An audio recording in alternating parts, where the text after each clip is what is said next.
Okay mga kabiso, para sa pagpapatuloy ng ating project doon sa ginawa nating GBL box na D12. Ipapakita ko sa inyo kung paano natin lagyan ng groove yung kanyang butas para sa kanyang handle.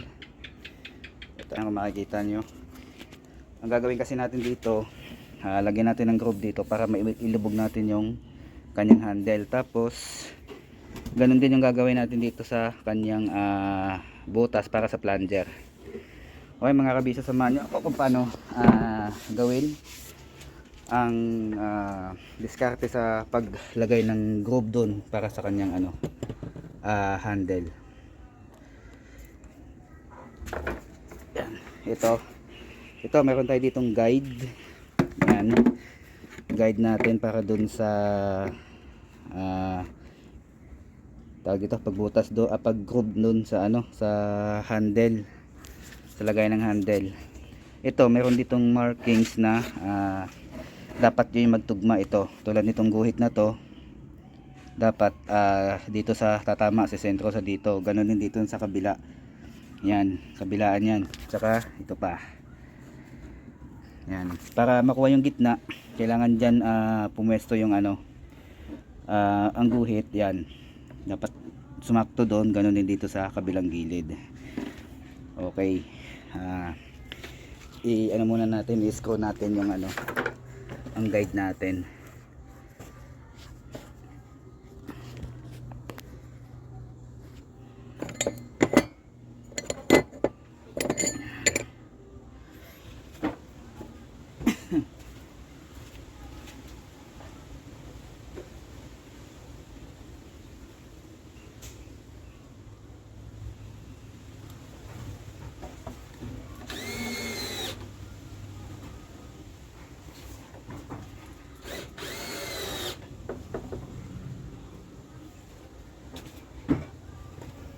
Yan mga kabising, na-screw na natin. Hindi na siya ngayon, kaya may guide tayong ganyan. Ito ang gilid na to, yan, katulad yan. Yan, dyan sa tatama. Yan, sa mga kanto na yan. Ibig sabihin yung makakain ng kanyang bit, yung talim niya, yun ay isasakto lang doon para sa ating handle. Mamaya mga kabising makikita nyo pag natapos natin i-groove ito. Ito yung umpisa na natin.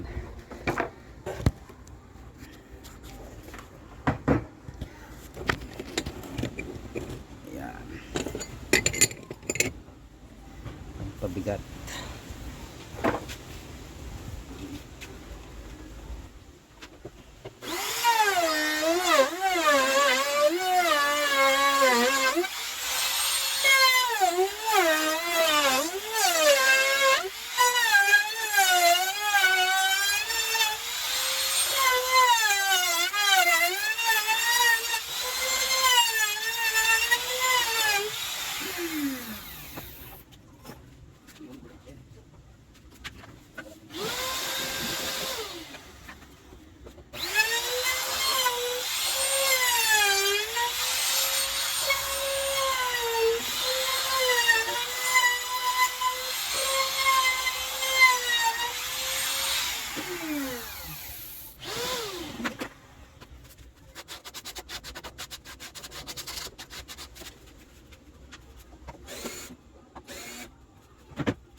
Okay, yan na mga kabisyo. Nalagay na natin ang testing natin. Lagay natin yung ating handle. Yun. Oh. Saktong-sakto lang siya mga kabisyo. Yan. Lubog na. Tapos papakita ko yung sunod yung sa kanyang lagayan ng plunger. Babalik rin natin yung box. Yan. Yan. Pakita ko naman paano yung diskarte dyan sa sa kanya namang plunger.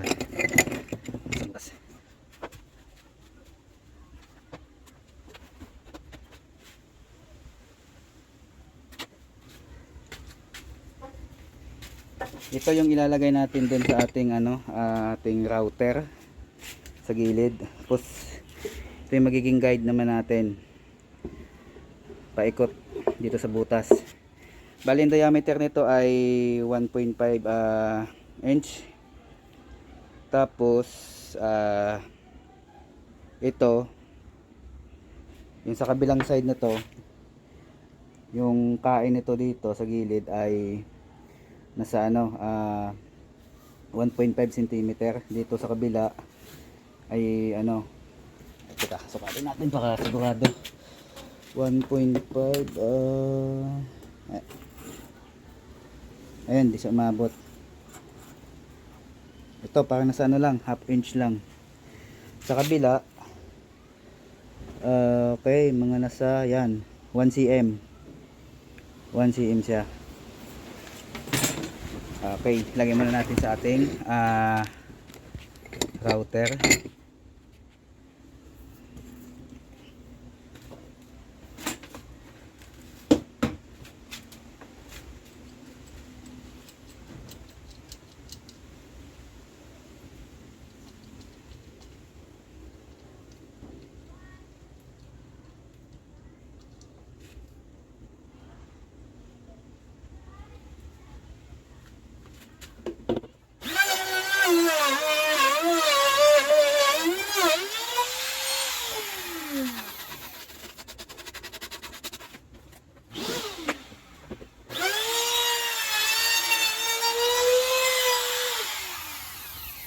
Ayun, tanggalin.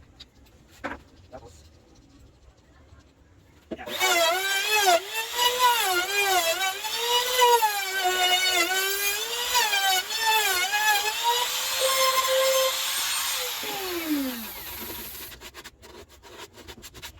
yun.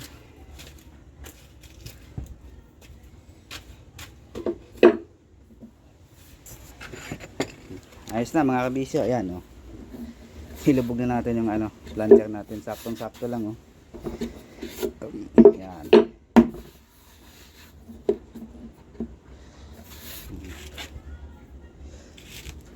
Ayun, yung dun sa kabila, same process lang din gagawin natin. Kung anong ginawa ko dito sa unang box, ganoon lang din gagawin natin doon. Okay, sunod natin na gagawin maya maya ay magte-textured na tayo. Pero mamasilyahan muna natin yung box. Okay. Okay mga kabisyo, magte-textured na tayo. Yan, nakahanda na yung ating box. Tapos na natin masilyahan. Ang pinangmasilya natin dyan ay yung flexiband din. Pero syempre yung timpla nun ay medyo malapot kumpara dun sa gagamitin natin na pang textured. Yan, nakahanda na yung ating compressor. Ito yung ating timplang flexiband. Yung pang doon, pang textured natin. Ayan. Yan. Ganyan timpla na dapat maibugas siya ng compressor ng maayos. At syempre yan, bago natin to sinala natin to para walang buo-buo na magbabara dun sa ating hopper gun. Okay, umpisa na natin yung pag textured. Ito yung ating gagamitin. Ito yung ating spray gun o yung hopper gun natin. Pinalitan ko to ng mas maliit na ito, tawag ito, alagay ng kanyang flexiband. Yan, galing ito sa Inco na spray gun. Okay, magsasali na tayo at simulan na natin yung ating pag-textured. Tayo. Yan, mali. Mandalong. Yan na siya.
Okay.